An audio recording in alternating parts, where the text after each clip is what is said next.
Student, we are now moving to the selection from English for poem section. Chapter number 1 हमारे पास जो है वो मौजूद है, The Seven Ages of Man. The poem is composed by Dash William Shakespeare. The poem is taken from Act 2 Scene 7 of Dash As You Like It, जैसा आप चाहें. Number 3, the poem is a speech uttered by Dash Jacks. 4, the group of exiled noblemen is living life of exile in the forest of Arden. 5, Jack is a melancholy but witty man but given to Dash. It is a moralizing. ठीक है, moralizing कहते हैं अखलाकियात को. 6, Shakespeare was not only a dramatist but also an actor. 6 में actor answer सही होगा. 7, Shakespeare had been a leading poet and dramatist for about 10 years. 7 years. 8 में हम मौजूद हैं student. All the world stage and the man and women merely players, के लोग यहाँ पे प्लेयर्स होते हैं, सबका कोई ना कोई पार्ट होता है इस दुनिया में. ब्रदर का, सिस्टर, जो फादर, मदर, कि हमें कोई ना कोई किरदार हम अदा कर रहे होते हैं अपनी ज़िंदगी में. 9, they have dash and their entrances, they have exit, यानी कि हम इस दुनिया में आते हैं एंट्रेंसेस, एग्जिट्स, और फिर हम इस दुनिया से हमें जाना भी होता है, यानी मौत आती है तो एग्जिट हो जाते हैं. और फिर एंट्रेंस होते हैं न्यू बॉर्न बाबा और बेबी, यानी कि जब इंसान की पैदाइश होती है तो वो एंट्रेंस की तरफ जाता है, और एग्जिट जब मौत होती है. One man in his time plays many parts. 11, his act being dash ages, 7 ages जो हैं वो बयान किए गए हैं यहाँ पे. 12, एट फर्स्ट द, पहला जो स्टेज है हमारा वो इन्फेंट कहलाता है, शीर ख्वार बच्चे का. 13, mewling and puking is the dash, it is a nurse arm में वो बच्चा मौजूद होता है जब उसकी पैदाइश होती है.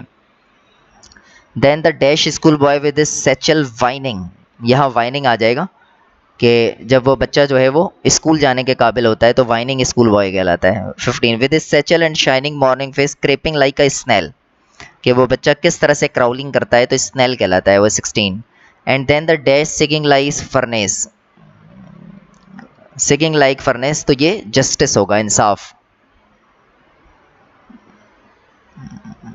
The 7 ages of man we have completed now. Now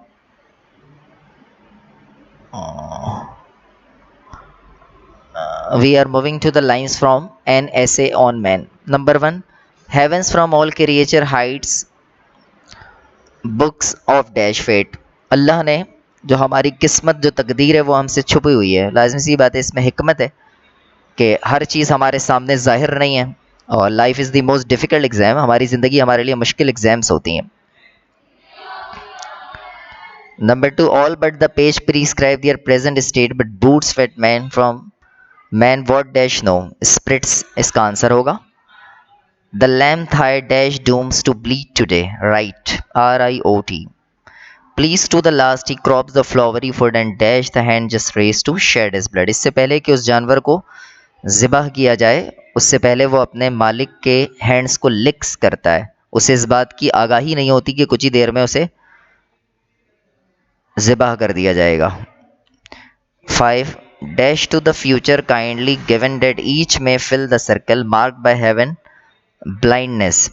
लाजमी सी बात है कि हम अपने फ्यूचर के बारे में आगाही नहीं रखते ना, blindness. 6, who sees with equal eye as God of all a dash perish of a sparrow fall, hero perish, sparrow fall. लाजमी सी बात है कि हर शख्स के लिए मौत जो है वो हकीकी है, और सबसे ज़्यादा सच्ची बात हमारे लिए हमारी ज़िंदगी में वो मौत है, चाहे वो बादशाह हो या फ़कीर हो.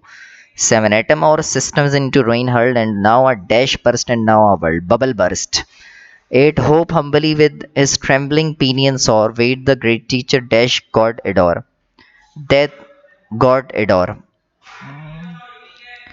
Number 9, what future he give not thee to know, but gives the that hope to be thy blessing now, bliss, खुश होना. Number 10, hope springs eternal in the human breast, man never is but always to be blessed.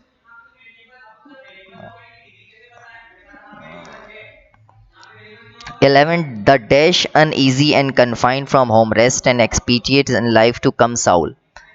इंसान जो है वो बेचैनी महसूस करता है और अपने आप को कैद महसूस करता है इस दुनिया में. ठीक है, जबकि अल्लाह ने उसके लिए बहुत ज़्यादा नेमतें अता फरमाई हैं। इंसान की बॉडी का उससे ख़ास ताल्लुक़ उसकी रूह का होता है, यानी वो रूह के बगैर इंसानी जिस्म बेकार है।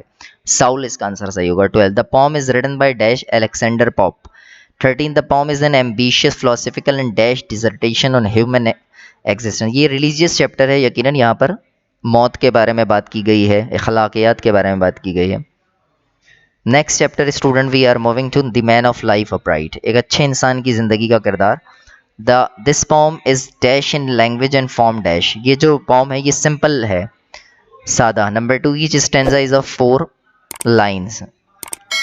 3 an honest man life is free from all dishonest deed और thought of vanity. Vanity answer correct होगा इसका। Number 4 N honest man spend his leisure time in dash harmless choice, यानी कि ऐसी खुशी गुजारना जिसमें वो अपने आप को नुकसान ना पहुंचाए। एक ईमानदार इंसान जो है वो अच्छी ज़िंदगी गुजारता है, अपने वक्त को ज़ाया नहीं करता और सही जगह पर टाइम स्पेंड करता है। 5 this man hopes can't delude nor sorrow discontent, कहते हैं बेइत्मीनानी को। लाजमी सी बात है कि ये बेइत्मीनान ज़िंदगी नहीं गुजारता। 6 this man needs not secret walls to fly from dash thunder violence, गरजदार तशद्दुद। यकीनन एक नेक इंसान जो है वो दूसरों पर तशद्दुद नहीं करता। Number 7 the man of life upright only can behold with dash eyes the horror of the deep and terrors of the skies unaffrighted। बहादुर होता है, वो डरता नहीं है। This man scorns all the cares that fate or dash brings, fortune, fate और fortune, किस्मत तकदीर। 9 he makes the dash his book his wisdom heavenly things, heaven his makes the heaven his books, तो heaven इसका answer correct होगा। 10 dash are the only friend of the man of life upright. Religious book जो है वो एक नेक इंसान की दोस्त होती हैं, मजहबी किताब। 11 the wealth of the man of life upright is dash a well spent age. 12 he considered the earth as dash sovereign, यानी कि इंसान इस दुनिया में वो अपने आप को तकवे के साथ ज़िंदगी गुजारे तो कामयाब है और अपने आप को ट्रैवलर समझे, मुसाफिर समझे। सोबरेन करेक्ट होगा। 13 man of life upright means dash who leads is strictly honourable and honest life, यानी कि जो मुअज़्ज़ज़ तरीके से ज़िंदगी गुजारे और ईमानदाराना ज़िंदगी गुजारे। The poem the man of life upright is written by dash Thomas Campion. Let's talk about lines from Samson Agonistes student by John Milton. Number 1 this poem is lines from John Milton great poetic drama which describe the death of his hero dash Samson. Correct answer होगा इसका। Samson was a man of immense strength but he had been made captive.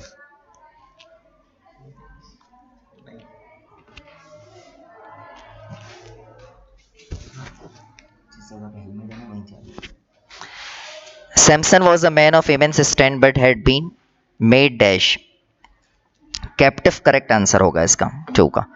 Number 3 Samson the hero was made captive through the treachery of his wife, यानी कि उसकी wife की वजह से जो है वो बहुत ही ज़्यादा उसके लिए मुश्किल ज़िंदगी हुई थी wife.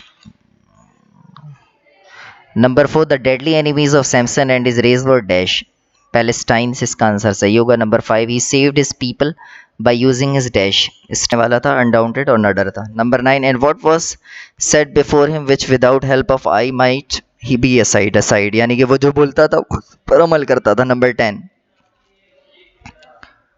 to heave pull draw break he still perform all with dash stupendous force, incredible stupendous force, यानी कि बहुत ज़्यादा नाकाबिल यकीन ताकत थी उसके बाद। none daring to appear antagonist, बेहतरीन मुकाबला करता था वो अपने मुखालिफ लोगों का। 12 at length of intermission sake they led him between the dash pillars के दरमियान खड़ा हुआ था वो।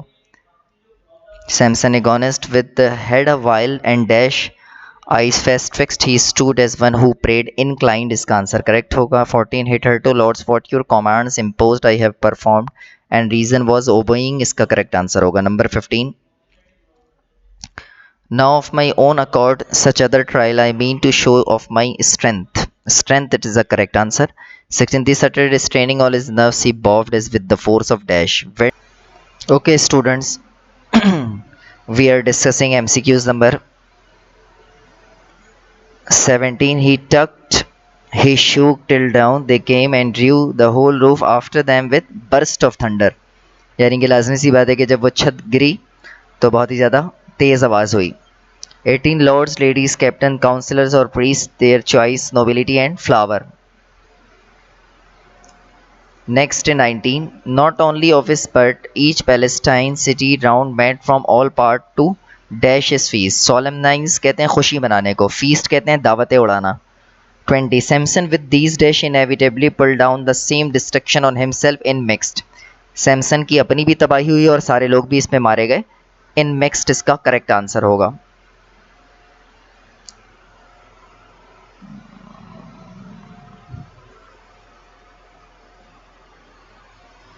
So now student, we are moving to the next chapter. It is the solitary reaper. Number 1, the poem is written by William Wordsworth. Number 2, William Wordsworth is known as the poet of nature, as a nature of poet है ये। The solitary reaper is about dash a girl. solitary reaper जो है वो एक girl के मुतल्लिक है। Number 4, reaper means a folk singer. reaper की जो मीनिंग होती है वो folk singer की होती है। solitary means का मतलब होता है single. Number 6, behold her single in the field yon solitary highland less. Lad लड़के को कहते हैं, लेस लड़की को कहते हैं, LASS इसका करेक्ट हाईलैंड लेस के बारे में बात हुई थी। Number 7, reaping and dash, reaping and singing इसका करेक्ट आंसर होगा। Stop here or gently pass. 8, alone she cuts and binds the grain and sings a dash, melancholy strain था, उसका नगमा जो था वो गम वाला नगमा था। Number 9, no dash did ever count more welcome notes to weary bands, it is a nightingale. Nightingale, it is a correct answer. Number 10, a voice so thrilling never was heard in dash time from the cuckoo bird, it is a spring. 11, breaking the silence of the dash among the farthest Hebrides seas, यहाँ समुंदर के बारे में बात की गई थी। Number 12, the less is singing dash, it is a plaintive numbers, यानी कि गम का इजहार किया गया था यहाँ पे। Number 13, whatever the theme of Baden sang as if her song could have no ending, यानी कि ये ऐसा नगमा है जो ना ख़त्म होने वाला है, यानी लोगों के दिल में ये सराहियत कर चुकी थी। Number 14, I saw her singing at her work and over the dash bending, तो उसके हाथ पर सिकल मौजूद था, दरानती जिससे वो फसल काटती थी। Number 15, I listen motionless and dash saddened, saddened अफसुर्दा हो जाना, यानी कि वो अपने गम का इजहार कर रही थी। Number 16, the music in my heart I bore long after it was dash no more, अब इसको दोबारा नहीं सुना जा सकेगा क्योंकि लाजमी सी बात है कि उसका इंतकाल हो गया, heard, it was heard no more. Number 17, the stanza Wordsworth uses in this poem is made up of dash lines, इसमें कितनी लाइनें थी इस स्टैंजा में, तो 8 लाइंस जो हैं इसमें मौजूद है जो वर्ड्सवर्थ ने एक्सप्लेन की थी। Number 18, listening to the singing solitary reaper was dash, it is pleasurable experience, ये काफ़ी ज़्यादा वर्ड्सवर्थ का अच्छा एक्सपीरियंस जो है वो प्रूव हुआ। Number 19, the experience of joy for the poet was dash, it is permanent. Let's talk about the music when soft voices die, student. So now it is the time we are discussing music when soft voices die.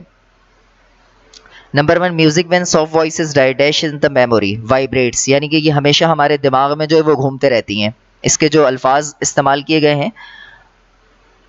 Number 2, dash when sweet violet second life with in sense they quicken odours, यानी कि वो जो फूल है और उसकी जो पत्तियां होती हैं उसकी खुशबू महक हमें रियलाइज होती है, ओडोर इसका करेक्ट आंसर होगा। Number 3, rose leaves when the rose is dead are heap for the dash beloved bed.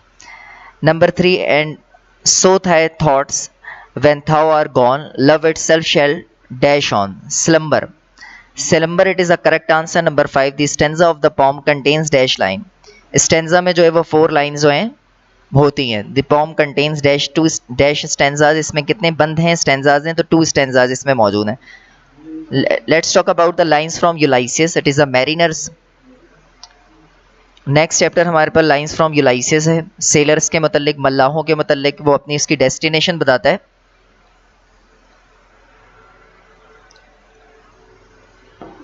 Number 1, my dash Saul dead have toiled and route and thought with me, वो अपने जो नौजवान लड़के होते हैं उनको वो अपनी डेस्टिनेशन बता रहा होता है, तो वो मैरिनर्स होते हैं, मल्लाह होते हैं, कि लाजमी सी बात है कि वो अपने एक्सपीरियंस जो है वो शेयर करता है और बताता है कि अभी आप नौजवान हैं और अभी आपकी एज बाकी है और आप बहुत कुछ कर सकते हैं, अगर आपको अपनी मंजिल तक पहुंचना है तो वक्त पर ही पहुंचना आपके लिए ज़्यादा बेहतर होगा, अपने वक्त को सही यूटिलाइज करते हुए। Number 2, free heart free four heads you and I R dash, यकीनन वो अपने नौजवानों को बताता है कि अब तो हम तो बूढ़े हो चुके हैं, हमारी एज हो चुकी है, लेकिन अब नौजवानों को साथ मिलकर आगे बढ़ना है। Number 3, old age hath yet it is honour and is dash toil, और अभी आपको टॉयल थकने की नीड, मतलब थकने की ज़रूरत नहीं है। So we have to work together. अभी हमें अगर अपनी मंजिल तक पहुंचना है तो इसमें हमें मज़ीद वर्किंग करनी होगी। Number 4, the lights begin to dash from the rocks, तो ये ट्विंकल यानी कि ये चमक मौजूद है, रोशनी मौजूद है नौजवानी में। Number 5, the long day dash the slow moon climbs the deep moans round with many voices, it is the veins, veins रास्तों को कहते हैं, लॉन्ग डे वेन्स, लाजमी बात है तवील फासला आपको तय करना पड़ेगा। Number 6, come my friend it is not too late to seek a newer world, world इसका करेक्ट आंसर होगा। 7, for my purpose hold to sail beyond the sunset and the baths of all the western stars until I dash I die, मौत से पहले पहले आपको जो है वो अपनी मंजिल तक पहुंचना है। Number 8, it may that the gulfs will wash us down, it may be we shall touch the happy isles, isle is the correct answer, जजीरे को कहते हैं। That which we are one equal temper of heroic heart made weak by time, लाजमी सी बात है कि वक्त के साथ साथ हम कमज़ोर हो जाते हैं, स्ट्रॉन्ग इन विल, लेकिन हमारी ख्वाहिशात और हमारी जो उमंगें होती हैं वो मजबूत होती हैं। Number 10, to strive to seek to find and not to dash not to yield. 11, Ulysses is the hero of dash, Greek hero था ये, यूनान का हीरो था ये। Number 12, this poem is in dash, it is a blank verse. Next chapter हमारे पास है lines from एंडाइमियन।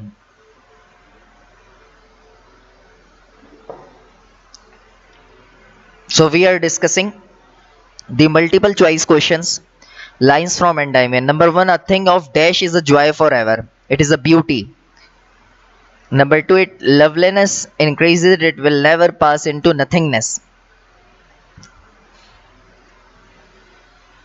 Number 3, therefore on every morrow we are wreathing in flowery dashed bind us on the earth, bind to bind yani bandhna.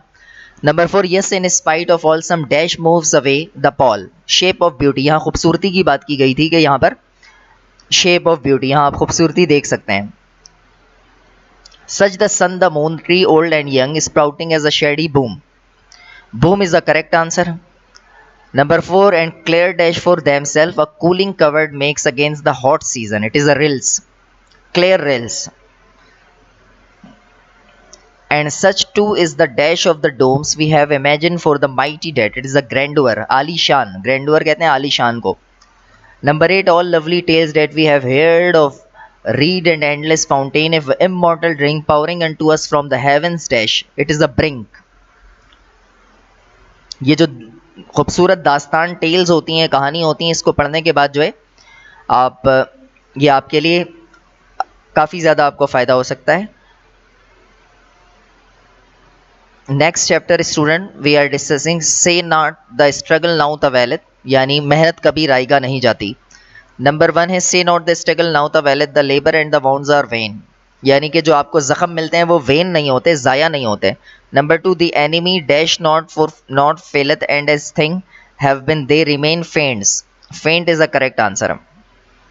Number 3, if hopes were dupes fears may be dash lawyers.